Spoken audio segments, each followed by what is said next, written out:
Any website that contains more than one page is a candidate for a template of some sort.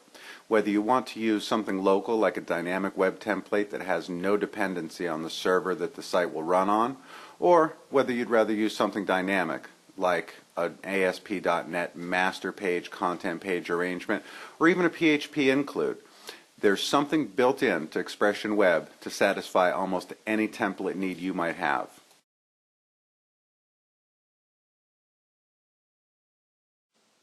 Since the dynamic web template is most common, what we're going to do is start with that one.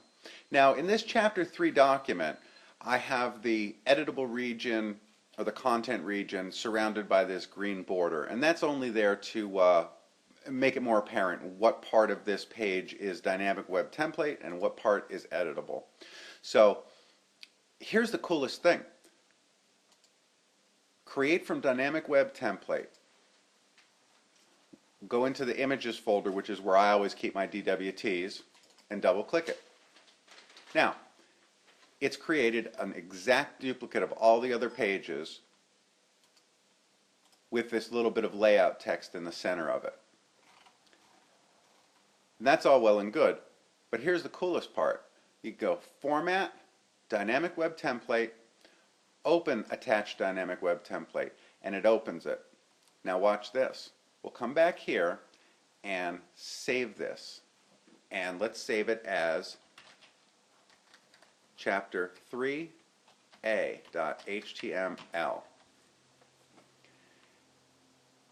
We'll go to the dynamic web template,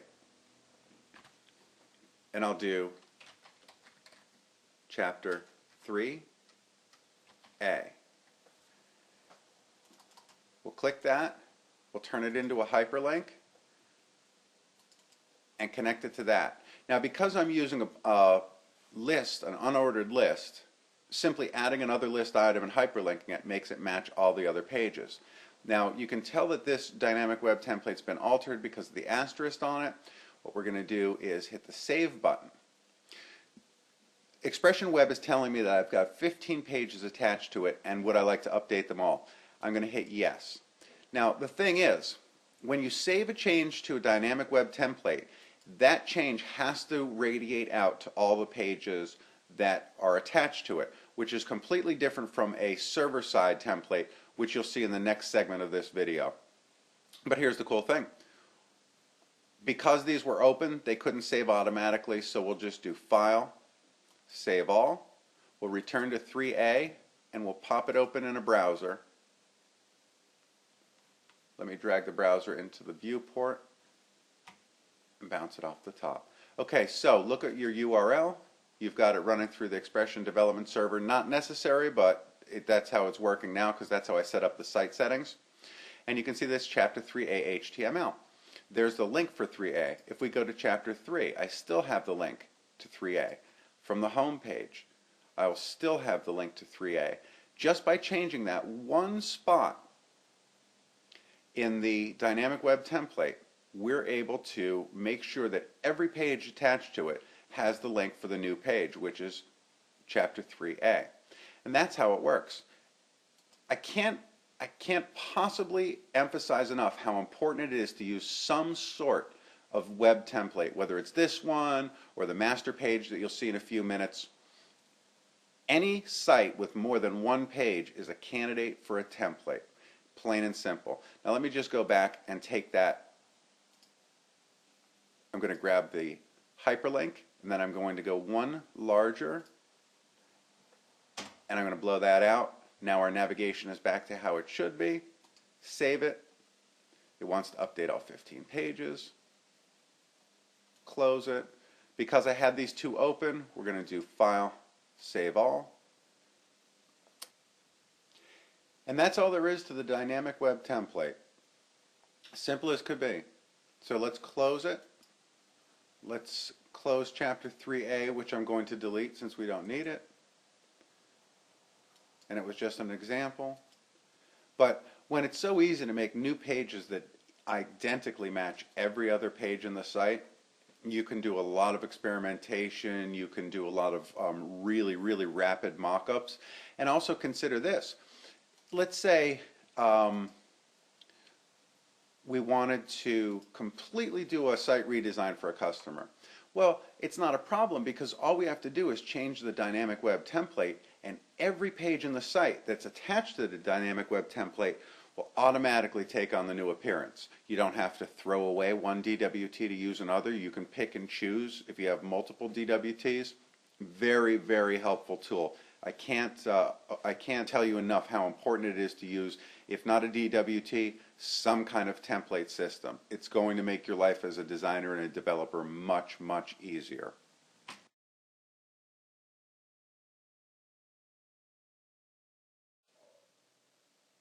In this segment, what I'd like to show you is how to quickly create an ASP.NET master page from a dynamic web template. And it's really easy. Let's just return our workspace to split view with our panels. Now, we're going to need the attached dynamic web template. So we'll do Format, Dynamic Web Template, Open Attached Dynamic Web Template. And then New Page, ASP.NET, Master Page. We'll leave it as C# and hit OK. The system creates untitled1.master. Now here's the interesting part. Over to here, and what we'll do is just set our cursor any place in here, find this body tag, and do select tag contents. Copy it. Now you'll look here in the master page and you'll see that the body tag has already a form which you need. It's just an ASP.NET requirement for a master page, and then it has the content placeholder. And that's similar to the dynamic web template. So what we're going to do is highlight that and then paste the body contents of the dynamic web template in there.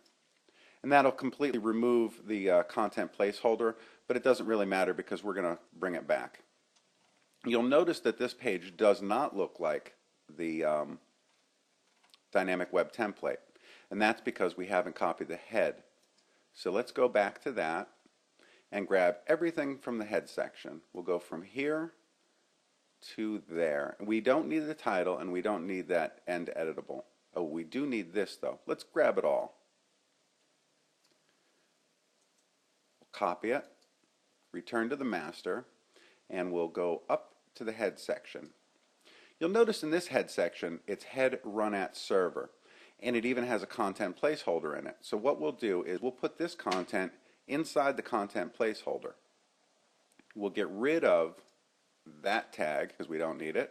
We'll get rid of the title because the ASP.NET master page had one by default.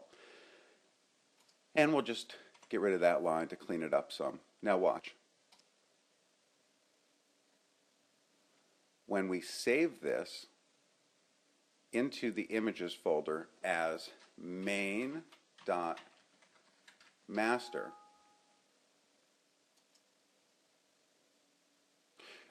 what it's asking is if I want to save this, but this image is coming directly from Facebook, so we're going to do set action, don't overwrite, and then hit OK, and then OK again.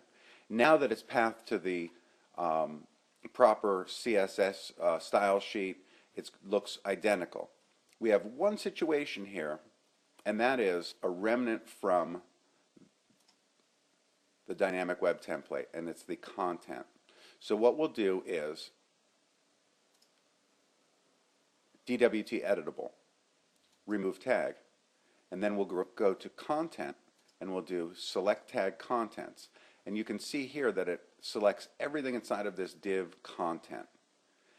Next, format, master page, manage content regions. We're going to name this region content, and we'll add it to the page and then close that box. Now you can see that all of the contents here have been wrapped by this content placeholder ID. Now all we have to do is save this one more time. We can do create from master page, specific master page, into the images, and then hit master. And then we'll just click OK. And you've got an ASP.NET page that uses that master. One more thing we'll need to do. As you can see in the code of the page, the only thing that's in here is a reference, and there's the title. So let's just call this, change the title to master page test. Now, because it's not going to be of much use, what we'll do is create custom content. And then you'll notice that the content in the code pane has changed. This is now all completely editable. You can do anything that you would normally do within this content. Rewrite it, put new content in. We'll just get rid of that and the H1 tag that surrounded it, just to show a difference from the master page itself. We're going to save this, and we'll call it master page test asp. Okay, fine. We'll save it, and then we will do one more thing. And this is where you need to pay attention, because if you'll remember in the dynamic web template, whenever we saved a change to the DWT, we had to save changes to all the pages that were attached to it. Not the case with the master page, because what happens is the server actually combines these at the same time. So let's give ourselves another line, and we'll do it master page test. We'll hyperlink it. Control K is a great little keyboard shortcut, and we'll link it to itself, basically. Okay, then we save. Now you can see that this page is saved. We've made a change to the master page. When we save this, it does not require a change to this, because they're combined by the server as they're passed to the browser. So let's see how it works.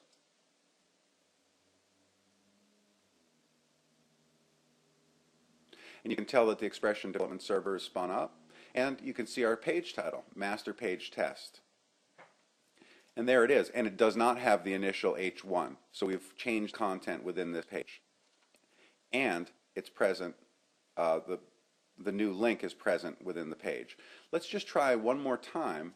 We'll go back and go back to our master page, and we'll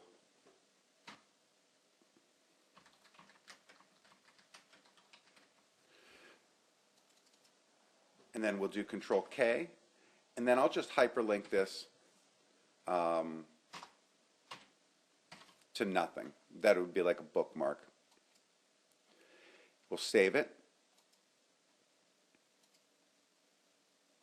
and then we'll browse. And you can see that this page here, although it's not real, appears without having to save any change whatsoever to the master page test. And that's the dynamic nature of the server doing the work for you. If we click this, it just throws up to the top page of the site. And then obviously we're back to an HTML page. So we'll go back to here and go to our master page test, and there it is. And so that's how you can quickly turn a dynamic web template into a master page.